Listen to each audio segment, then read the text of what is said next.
Agriculture students, I hope कि आप सब लोग बहुत अच्छे होंगे। तो आज का हमारा जो टॉपिक है वो है सॉइल इरोजन, जिसे हिंदी में कहते हैं मृदा क्षरण। मिट्टी के कणों का एक जगह से दूसरी जगह पे जाना, सॉइल पार्टिकल्स का एक जगह से दूसरी जगह पे मूव करना क्या कहलाता है? सॉइल इरोजन कहलाता है। ये दो तरह का होता है, क्योंकि आपने देखा होगा कि जो कई बार बहुत ज्यादा तेज बारिश आ रही है तो उससे जो मिट्टी के कण है वो एक जगह से दूसरी जगह पे चले जाते हैं, तो उसे हम वाटर इरोजन यानी कि जल द्वारा क्षरण कहते हैं। और सेकंड, बहुत ज्यादा कई बार क्या होता है, अंधेरी आ रही होती है, बहुत ज्यादा तूफान आ रहा है, तो भी उसमें मिट्टी के कण एक जगह से दूसरी जगह पे जाते हैं, सॉइल के पार्टिकल्स मूव करते हैं, तो उसे हम कहते हैं एयर इरोजन यानी कि वायु द्वारा क्षरण। तो समझते हैं इन दोनों को कि ये कितने कितने टाइप्स के होते हैं और उनका क्या क्या मीन है। तो सबसे पहले हम बात करते हैं एयर इरोजन के बारे में। जो एयर इरोजन होता है वो तीन तरह का होता है। फर्स्ट है साल्टेशन, जिसे कहते हैं उछलन। उछलन का मतलब, साल्टेशन का मतलब होता है जिसमें कणों का आकार, पार्टिकल साइज 0.1 से 0.5 mm के बीच में रहता है, यानी कि नॉर्मल पार्टिकल साइज है, ज्यादा बड़े कण नहीं है, ज्यादा छोटे कण नहीं है।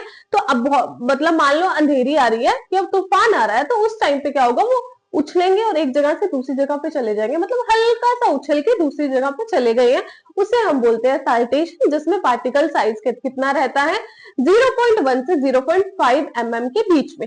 सेकंड नंबर पे बात करते हैं सस्पेंशन, निलंबन। कई बार आपने देखा होगा कि बहुत ज्यादा जब तूफान आ रहा होता है तो आपको ऐसा लगता है आसमान में मिट्टी है, आसमान के अंदर आपको ऐसे ब्राउन ब्राउन सा दिखने लग जाता है, तो वो कहीं ना कहीं कुछ सोइल के पार्टिकल्स होते हैं जो क्या हो जाते हैं, हमारा मतलब एटमॉस्फेयर में ही लटके रह जाते हैं, क्योंकि उनका पार्टिकल साइज बहुत ज्यादा स्मॉल होता है।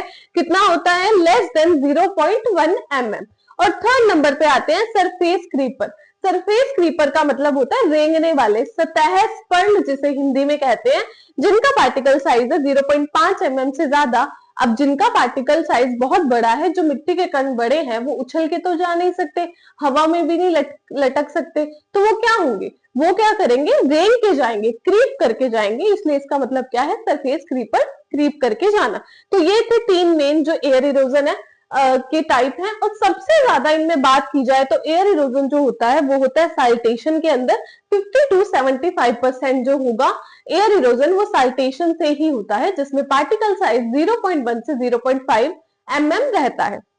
नेक्स्ट जब हम बात करते हैं वाटर इरोजन के बारे में, वाटर इरोजन जो है वो चार तरह का होता है। तो चलिए सबसे पहले हम समझते हैं इसे, कि मान लीजिए कि बारिश आई, बहुत रेनफॉल हुई, अभी बूंदाबांदी चल रही है, जैसे ही एक वाटर ड्रॉप नीचे जाएगा तो मिट्टी के कुछ कण तीतर भीतर हो जाएंगे, यानी कि समझो एक ड्रॉप पानी का नीचे गया तो थोड़े से दो चार पार्टिकल्स इधर हो जाएंगे, दो चार पार्टिकल्स इधर हो जाएंगे, इतना ही होगा ना ड्रॉप से, ज्यादा तो नहीं हो सकता। चलो, इसे हम बोलते हैं स्प्लैश, यानी कि बौछार। बौछार का मतलब क्या है कि बौछार पड़ी है, थोड़ी सी बारिश आई है, तो ये एक इनिशियल स्टेज है जिसमें क्या होता है, एक दो ड्रॉप पानी की गिरती हैं तो कुछ पार्टिकल सॉइल के इधर हो जाते हैं, कुछ उधर हो जाते हैं, तो वो पहली स्टेज है हमारी, वो कौन सी होती है, स्प्लैश स्टेज, जिसे बौछार के नाम से भी जाना जाता है। सेकंड नंबर पे हम बात करते हैं शीट। मोस्ट डेंजरस अगर कोई है इनके अंदर चारों में से, तो वो कौन सा इरोजन है, शीट इरोजन है। ये शीट जो टाइप है वो है।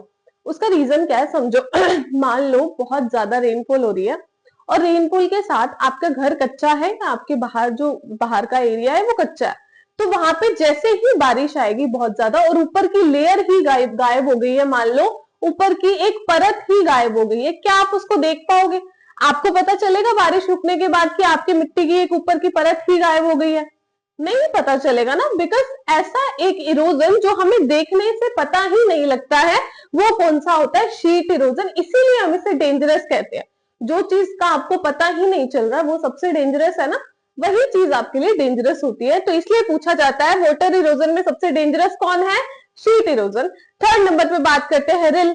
आपने देखा होगा कि जब बहुत तेज बारिश आ रही है तो छोटी छोटी नालियां बन जाती हैं, स्मॉल ड्रेन्स बन जाती हैं। इसका मतलब क्या है कि कई बार जैसे बारिश आई एंड उसमें थोड़ा सा एक पर्टिकुलर स्पेस जहां पे पहले से ही लो था, नीचे की तरफ थी वो जगह, वहां पे क्या हुआ, मिट्टी बीच में से सारी निकल के चली गई। आपको लगेगा कि नालियां सी बन गई है, बन जाती है, नॉर्मली हम देखते हैं गांवों के अंदर, तो इसे हम क्या बोलते हैं, रिल। और जब यही जो नालियां हैं, जो ड्रेन्स है, वो छोटी ना होके और बड़ी हो जाती है, बहुत ज्यादा तेज बारिश आ जाती है, बहुत ज्यादा बड़ी हो जाती है, तो उसे हम क्या बोलते हैं? गली। तो इसी का ही आगे का जो एक रूप है वो गली है।